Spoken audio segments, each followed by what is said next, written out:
Hello everyone, and welcome to Video Game Weapons in History. It's where I take real guns in video games and give you the historical backdrop of the weapons. If you are returning from last week's video about the AK-47, welcome back. If you're new to the series, go ahead and click on the big red thing right now. Today we're going to be talking about an American classic that has appeared in a number of video games, the M1911 semi-automatic pistol. This beauty has been in games such as Call of Duty and Battlefield for many years, also appearing in a number of other games that are too many for me to remember right now. It has been in service since, hence the name 1911, used by 28 different countries. It has seen combat with the US Armed Forces in World War I, World War II, the Korean War, Vietnam War, the Persian Gulf War, also the war in Afghanistan and the Iraq War. There has been over 2.7 million weapons made, firing the 45 ACP, which stands for Colt automatic pistol caliber round, from a standard 7-round box magazine.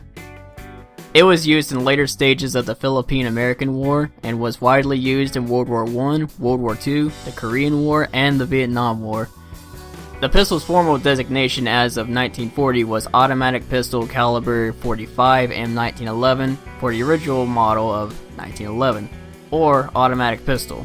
Caliber 45 M1911A1 for the M1911A1, adopted in 1924. The designation changed to Pistol Caliber 45 Automatic M1911A1 in the Vietnam era. The M1911 was replaced by the 9mm Beretta M9 pistol as the standard US sidearm in October 1986, but due to its popularity among users, it has not been completely phased out. Modernized derivative variants of the M1911 are still in use by the US Army Special Forces, the US Navy, and the US Marine Corps. Designed by John Browning, the M1911 is the best known of his designs to use the short recoil principle in its basic design. The pistol was widely copied, and this operating system rose to become the prominent type of the 20th century and of nearly all modern centerfire pistols. It is popular with civilian shooters and competitive events such as USPSA, IDPA, International Practice Shooting Confederation, and bullseye shooting. Compact variants are popular among civilian concealed carry weapons because of the design's relatively slim width and the power of the 45 ACP cartridge.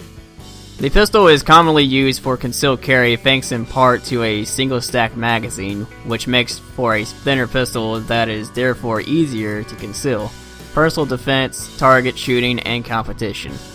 The M1911A1 is popular among the general public in the United States for practical and recreational purposes. Numerous aftermarket accessories allow users to customize the pistol to their liking.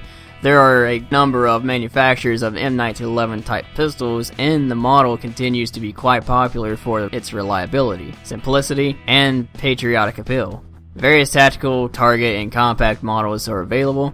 Prices range from a low end of around $400 for basic pistols imported from the Philippines or Turkey to more than $4,000 for the best competition or tactical versions. Since its inception, the M1911 has lent itself to easy customization. Replacement sights, grips, and other aftermarket accessories are the most commonly offered parts. Since the 1950s and the rise of competitive pistol shooting, many companies have been offering the M1911 as a base model for major customizations. These modifications can range from changing the external finish, checkering the frame, and hand-fitting custom hammers, triggers, and sears. Some modifications include installing compensators and the addition of accessories such as a tactical light and even scopes. A common modification of John Browning's design is to use a full-length guide rod that runs the full length of the recoil spring. This adds weight to the front of the pistol but does not increase accuracy and does make the pistol slightly more difficult to disassemble. Custom guns can cost over $5,000 and are built from the ground up, or on existing base models. But enough about how things are going right now. We want to know about what went on back in the day when it was being first developed and on into the wars. So carrying on, the M1911 pistol originated in the late 1890s as the result of a search for a suitable self-loading or semi-automatic pistol to replace the variety of revolvers then in service. The United States was adopting new firearms at a phenomenal rate, several new pistols and 2 all-new service rifles, as well as a series of revolvers by Colt and Smith & Wesson for the Army and Navy. They were adopted just in that decade. The next decade would see a similar pace, including the adoption of several more revolvers and an extensive search for a self-loading pistol that would culminate in official adoption of the M1911 after the turn of the decade. Following its success in trials, the Colt pistol was formally adopted by the Army on March 29, 1911, thus gaining its designation M1911 or Model 1911. The Director of Civilian Marksmanship began manufacturing of M1911 pistols for members of the National Rifle Association in August 1912.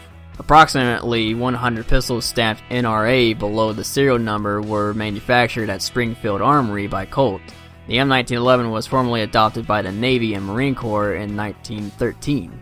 By the beginning of 1917, a total of 68,533 M1911 pistols have been delivered to U.S. Armed Forces by Colt Firearms Company and the U.S. government's Springfield Armory.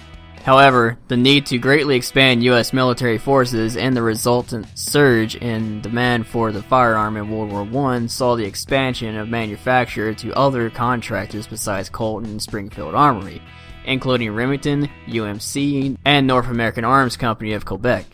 Several other manufacturers were awarded contracts to produce the M1911, including the National Cash Register Company, the Savage Arms Company, the Karen Bros of Montreal, the Burroughs Adding Machine Company, Winchester Repeating Arms Company, and the Lanston Monotype Company. But the signing of the armistice resulted in the cancellation of contracts before any pistols had been produced. And World War II and the years leading up to it created a great demand. During the war, about 1.9 million units were produced by the US government for all forces, production being undertaken by several manufacturers including Remington Rand, producing 900,000 units, Colt producing 400,000, Ithaca Gun Company producing 400,000, Union Switch and Signal producing 50,000, and Singer producing 500. New M1911A1 pistols were given a parkerized metal finish instead of bluing, and the wood grip panels were replaced with panels made of brown plastic. The M1911A1 was a favorite small arm of both US and Allied military personnel during the war. In particular, the pistol was prized by some British commando units and the SOE, as well as Commonwealth South African forces. So many 1911A1 pistols were produced during the war that the government cancelled all post-war contracts for new production, instead choosing to rebuild existing pistols with new parts, which were then refinished and tested for functionality. From the mid-1920s to the mid-1950s, thousands of 1911s and 1911A1s were refurbished at U.S. arsenals and service depots. These arsenal rebuilds consisted of anything from minor inspections to major overhauls of pistols returned from service use. Pistols that were refurbished at government arsenals will usually be marked on the frame or receiver with the arsenal's initials, such as RIA, Rock Island Armory, or SA, Springfield Armory. Among collectors today, the Singer-produced pistols in particular are highly prized, commanding high prices even in poor conditions. That looks like it about does it for this video. Don't forget to click on that subscribe button, like us on Facebook, and follow us on Twitter. Until next time, see you later.